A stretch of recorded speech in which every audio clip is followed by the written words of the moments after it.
தலைவர் கலைஞரை பற்றி பேசுகிற பொழுதெல்லாம் தமிழர் தலைவர் ஆசிரியர் அவர்கள் இதை உச்சரிப்பார். என்னவென்றால், ஆட்சி சிம்மாசனத்தில் இருந்தாலும் இல்லாவிட்டாலும் மக்களின் இதய சிம்மாசனத்தில் எப்போதும் வீற்றிருக்கக்கூடிய தலைவர் முத்தமிழறிஞர் டாக்டர் கலைஞர் என்று. அதனால்தான் தலைவர் கலைஞருக்கு திராவிடர் கழகம் விழா எடுத்திருக்கிறது.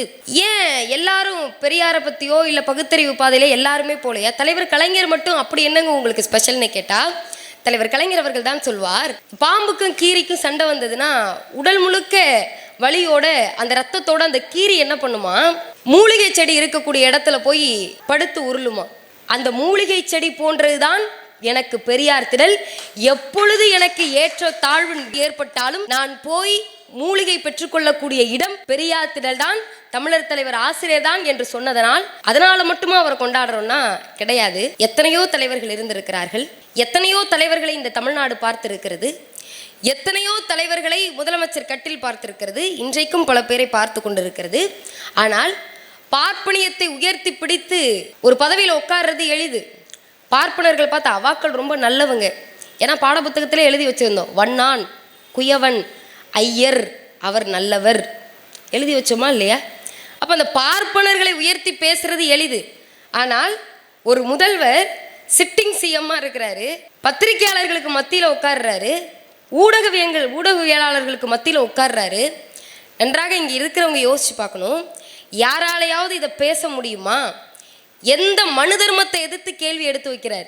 எந்த மனு தர்மம், அவங்க எந்த மனு தர்மத்தை உயர்ந்ததுன்னு சொன்னாங்களோ, எந்த மனு தர்மம் மக்களுடைய வாழ்வியலை போற்றுதுன்னு சொன்னாங்களோ, எந்த மனு தர்மத்தை மாற்றவே கூடாதுன்னு சொன்னாங்களோ, எந்த மனு தர்மம் நிலையானதுன்னு சொன்னாங்களோ, அந்த மனு தர்மத்தை இதிகாசத்தை எதிர்த்து ஒருவர் பேசுகிறார்.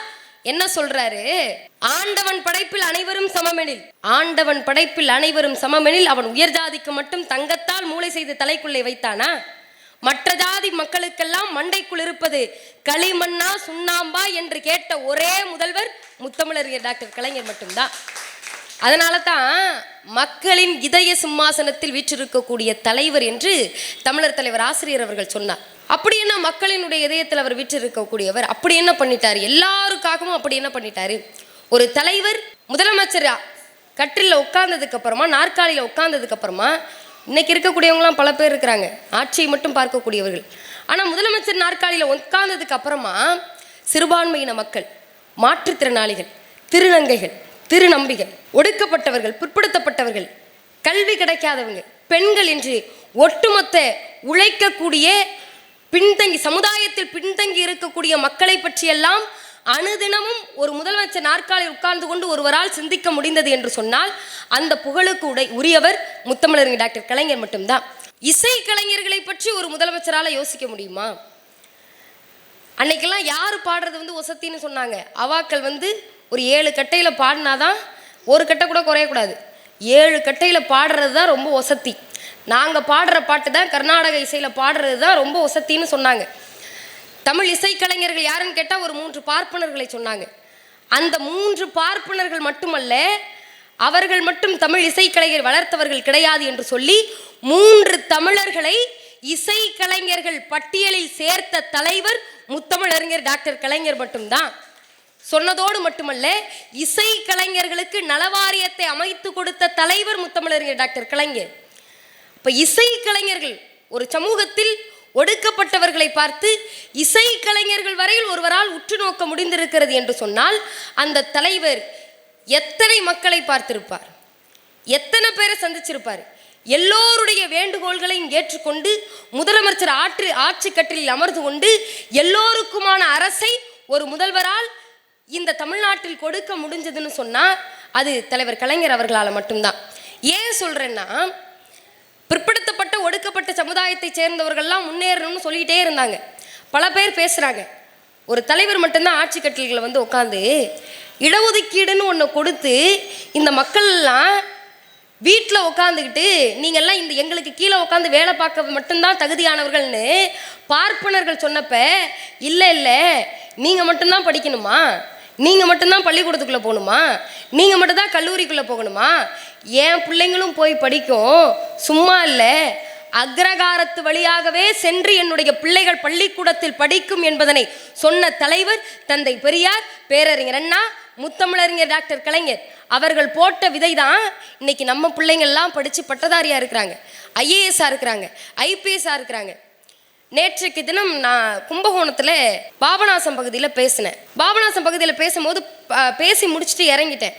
ஒரு அம்மா கிட்டத்தட்ட அவங்களுக்கு ஒரு 60 வயது இருக்கும். நீங்கள் நினைக்கிற மாதிரி ஒரு படித்த ஒரு உருவமோ ஒரு படித்த ஒரு அந்த உருவத்திற்கு சொந்தக்காரர் கிடையாது. போகிற போக்கில் அந்த பேச்சை கேட்டுக்கொண்டிருந்த ஒரு அம்மா அவங்க வந்து சொல்கிறாங்க, பேசிக்கிட்டு நான் இறங்கிட்டேன். இறங்கி முடிச்சதுக்கப்புறமா அந்த மேடையில் கீழே அவங்க என்னை கூப்பிட்டு சொல்கிறாங்க, நல்லா பேசினம்மான்னு சொல்லிட்டு அடுத்து சொன்னாங்க, அடுத்த வாட்டி பேசும்போது இந்த பாயிண்ட்டை சேர்த்துக்கம்மா அப்படின்னு சொல்லி ஒரு பாயிண்ட்டு சொன்னாங்க.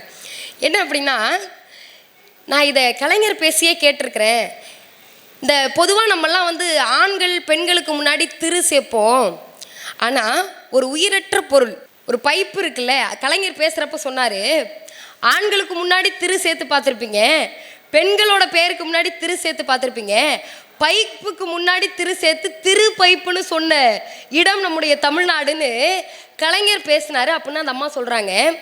இது சொன்னது செய்தி கிடையாது, ஆனால் எங்கேயோ ஒரு இடத்துல கலைஞரை பற்றி பேசுகிறாங்க அப்படின்னு தெரிஞ்ச உடனே 2வது தெருவில் நின்றுக்கிட்டு இருந்த அம்மா இந்த தெருவுக்கு வந்து முத்தமிழறிஞர் டாக்டர் கலைஞரை போற்றுவதற்காக பேசப்பட்ட இந்த மேடையை நான் பார்த்தே ஆக வேண்டும் என்று ஒரு அம்மா சொல்கிறாங்கல்ல, அதுக்கு என்ன காரணம்?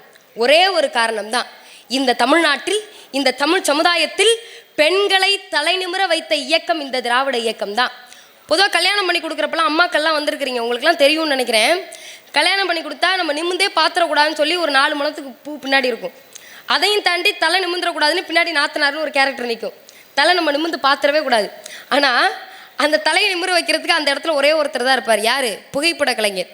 கொஞ்சம் நிமிந்து பாருங்கம்மா, நிமிந்து பாருங்கம்மான்னு நிமிர வச்சு நம்மளை ஃபோட்டோ எடுப்பார். அப்படி திருமண வீடுகளில் தலைநிமிர வைத்தவர் புகைப்பட கலைஞர் என்று சொன்னார். வாழ்க்கையில் பெண்களை தலைநிமிர வைத்த தலைவர் முத்தமிழறிஞர் டாக்டர் கலைஞர்.